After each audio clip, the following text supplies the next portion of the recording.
Are you your call? চুপ। কথা বলেন। সুপ্রিয় দর্শক, আসসালামু আলাইকুম। দেশে দেশে বাড়ি থেকে যারা আমাদের ভিডিওটি দেখছেন তাদেরকে যেন অসংখ্য ধন্যবাদ। ক্যামেরার সামনে দাঁড়িয়ে আছে আমাদের একটি আপু, শুনবো তার জীবনের গল্প। আসসালামু আলাইকুম আপু, ওয়ালাইকুম আসসালাম। কেমন আছেন? জি আলহামদুলিল্লাহ। আচ্ছা আপু, আপনার নাম? আমার নাম নদী।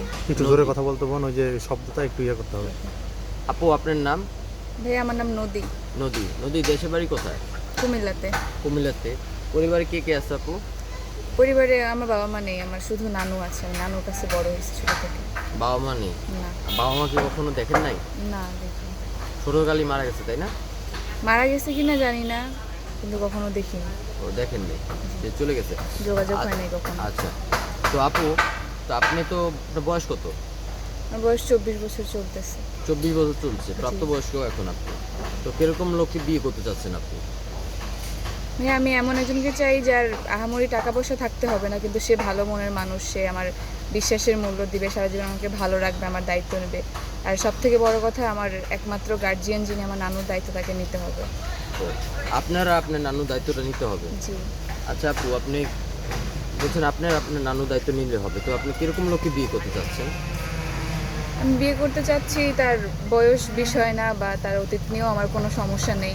সে যদি বিবাহিত হয়, যে অতীতে বিয়ে করছে, বাচ্চা আসছে, তাও সমস্যা নেই, কিন্তু সে সারা জীবন আমাকে ভালো রাখবে, ভবিষ্যতে আমাকে ভালো রাখবে, আমি ছাড়া অন্য কারো হবে না, এমন কোনো মানুষকে আমি চাই।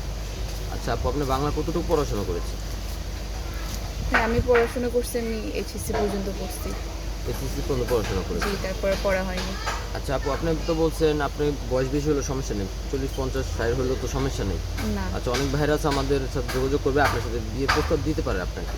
আপনাকে হোয়াটসঅ্যাপ অথবা ইমোতে বিয়ে করতে চাইবে, আপনি কি করবেন? জি অবশ্যই। কারণ তারা প্রবাসী থাকবে অথবা তাদের গার্জিয়ান নেই বর্তমান, তারা দূর দূর থেকে আসতে পারবে না এই মুহূর্তে, তারা বিয়ে করতে চাইবে, করবেন? জি। আচ্ছা আপু, আপনি বিয়ের পর শ্বশুর শাশুড়িকে বেশি ভালোবাসবেন নাকি হাজবেন্ডকে? কাকে বেশি প্রায়োরিটি দিবেন? পৃথিবীতে সব থেকে বেশি আপন তো স্বামী হয়, স্বামীর পরে পরিবার।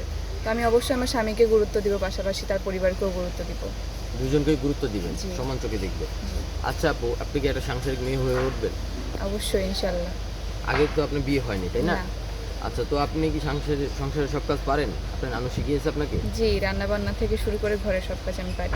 আচ্ছা, তারপর আমরা যদি কারোর সাথে আপনাকে বিয়ে দিই, পরে যদি বলে মেয়েটা অলস, ঘুমাচ্ছে, বেশি ঘুমায়, কোনো কাজকর্ম পারে না, অথবা বিভিন্ন একটা অজুহাত দিবে যে আপনি কাজ পারেন না বা আপনার একটা ফল্ট হয়েছে, এরকম কোনো কমপ্লেন আসবে আমাদের কাছে? ইনশাল্লাহ কোনো অভিযোগ পাবেন না। আচ্ছা আপু, আপনি বলছেন বেশি বয়স হলেও সমস্যা নেই, এরকম লোকেরা তো সিঙ্গেল থাকে না, মূলত বিয়ে হয়ে থাকে, ওয়াইফ মারা যায় অথবা চলে যায়, বাচ্চা কাচ্চা থাকে অথবা ওয়াইফের বাচ্চা কাচ্চা হয় না, এরকম লোককে বিয়ে করবেন? আমার তার অতীত নিয়ে কোনো মাথা ব্যথা নেই, সে ভবিষ্যতে শুধু আমাকে নিয়ে থাকলেই হবে। আপনাকে স্ত্রীর মর্যাদা দিলে জি। চলে তাই না? তা আপু আপনার সাথে যোগাযোগ করবে কিভাবে? আপনাদের মাধ্যমে। সুপ্রিয় দর্শক, ইতিমধ্যে দেখতে পাচ্ছেন স্ক্রিনে একটি নাম্বার, এই নাম্বারে ইমো হোয়াটসঅ্যাপ খোলা আছে। কেউ যদি নদী আপুর সাথে সরাসরি কথা বলতে চান, ভিডিও কলে দেখতে চান, অথবা বিনা যৌতুকে ওনাকে বিয়ের প্রস্তাব দিতে চান, অবশ্যই আমাদের সাথে যোগাযোগ করবেন, আমরা ওনার সাথে যোগাযোগ করে দিব। কেউ অযথা ভিডিও কল, অডিও কল দিবেন না। আর এটা হচ্ছে আমাদের অফিসের পার্সোনাল নাম্বার, এটা নদী আপুর কোনো ফোন নাম্বার না, আমি আবারও বলে দিচ্ছি। আর উনি বেশ কিছুদিন আমাদের অফিসে থাকবে। কেউ যদি এই ভিডিও দেখে ওনাকে পছন্দ করে থাকেন, ওনার দায়িত্ব নিতে চান, অবশ্যই আমাদের সাথে যোগাযোগ করবেন।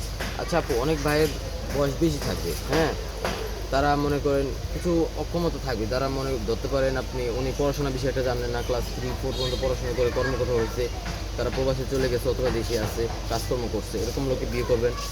অথবা আপনি সরকারি চাকরিওয়ালা লোককে বিয়ে করতে চাচ্ছেন?